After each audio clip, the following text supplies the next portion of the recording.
Hi guys, and welcome to Froggy Day Crochet. My name is Erica, and today I'm going to show you how to do the Kitchener cast on the loom. Now, the Kitchener cast on is used primarily in knitting to graft live stitches together. You would use this technique for toe-up socks, for mittens. You can also do it on shoulder seams and that kind of thing. Primarily that is the stitch that I use for my toe-up socks. I believe it's a little bit easier to demonstrate with the chunky yarn, so I have decided to show you guys that way today. Now, I am using a Cindy Wood loom. This is a 24 peg loom, and it's a 5/8 gauge. And how you determine your gauge is you go from center of peg to center of peg and you measure that. Most manufacturers, as far as like Cindy Wood or KB looms, Kiss looms, cottage looms, they will already have the gauge determined for you. It's not marked on this particular loom, but a lot of the newer ones made by Cindy Wood are marked. So I do know that this is a 5/8 gauge. This is also the same gauge that you would buy in one of your big box stores, that come in like sets of 3 or 4 looms. And this is the one that you would primarily use for like a chunky weight sock or a slipper sock, if you will. Okay, so if you are doing a sock, you want to divide the loom in half and put your stitch markers on.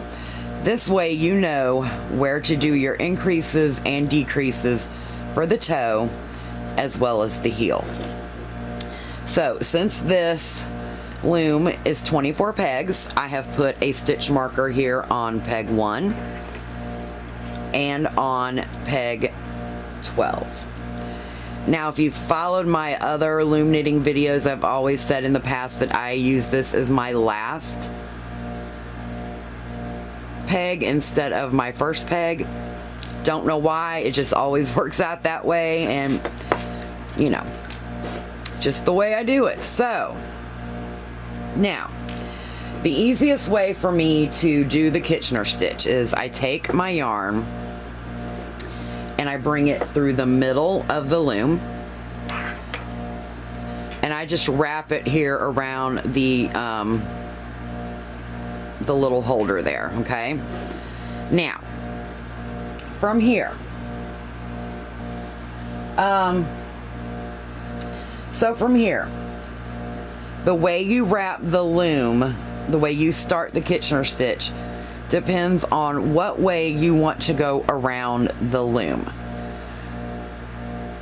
If I'm doing just knit stitches, it doesn't matter, but if I'm doing purls, I find it easier for me to go around the loom clockwise because I'm right-handed. Most left-handed people go around the loom counterclockwise. So, with this being my first peg, let me zoom in a little bit so you guys can see that. With this being my first peg, and I know that I want to wrap this way with my stitches, I'm going to come in between peg 1 and 2. Okay? And I'm going to wrap around the front of my peg. Then I'm going to come over here, wrap around the front of that peg, go back to the other side, and wrap around that peg. Okay? Then from there, you just simply go back and forth all the way across, making sure that you're wrapping in front of the peg. Okay. Hopefully you guys can see what I'm doing at this angle. Sorry about my hand there in the middle. Let me grab a little bit more yarn. Okay. And you just continue to do that, wrapping every peg until you get to the other side. Now, grab a little bit more yarn. You want to try to keep the Kitchener stitch taut, your cast on. You want to try to keep it a little tight. Not real tight, but a little tight. Okay, so now that I'm down here at the other end, let me pick this up and try to show you what I'm doing. You're still going to wrap around that peg on the inside, on the outside, like I said. And it just gets a little bit tighter down here. You still wrap around those pegs. And then when you get to the last peg, you bring it around and bring your yarn to the front. So basically, that last peg is just wrapped like that, and that's the direction that I like to go in. So from here, to continue the cast on, I just push those down just a little bit. Now be very careful, because if one of those stitches pops off, the whole Kitchener cast on is gonna pop, okay? So from here, we're just going to do the knit stitch all the way around to complete our cast on. So you bring your yarn to the top. We are going to do the flat knit here. Bring your working yarn to the top and just simply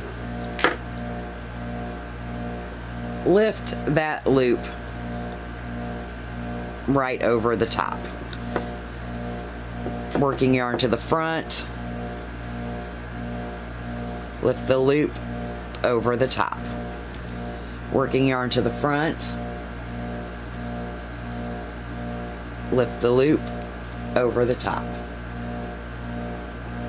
Working yarn to the front, flip the loop over the top. And you do this all the way around the loom.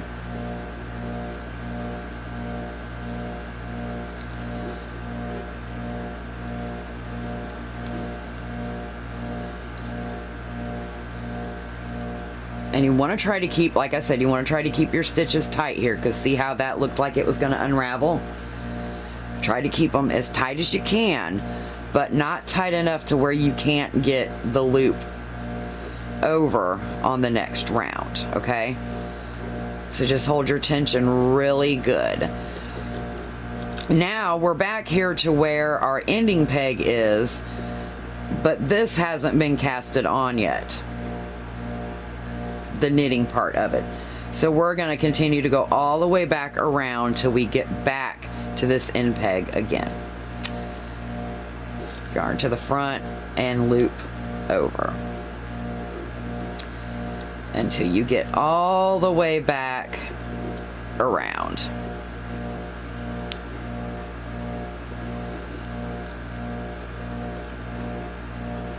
Okay, so we're continuing to go all the way around.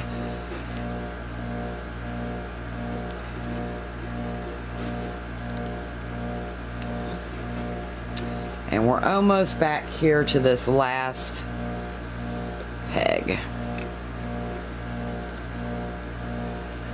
Here we go.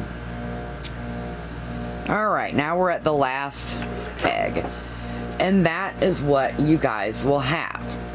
That is the Kitchener cast on. Don't worry about this part. It is very, very easy to grab the live stitches together. Now at this point, what I normally do is I take a little bit of scrap yarn and I will feed it through right about here. It doesn't matter where, but as long as it is somewhere between where your marked stitches are. You don't have to do this. I just do it because I find it easier to know where my live stitches are later. You would just take a crochet hook and bring the yarn down through here and through here on the other side. Okay? And that is how you do the Kitchener cast on for a slipper sock. I hope you guys enjoyed this video. If you have any questions, please don't hesitate to ask. And yeah, until next time, guys, stay froggy.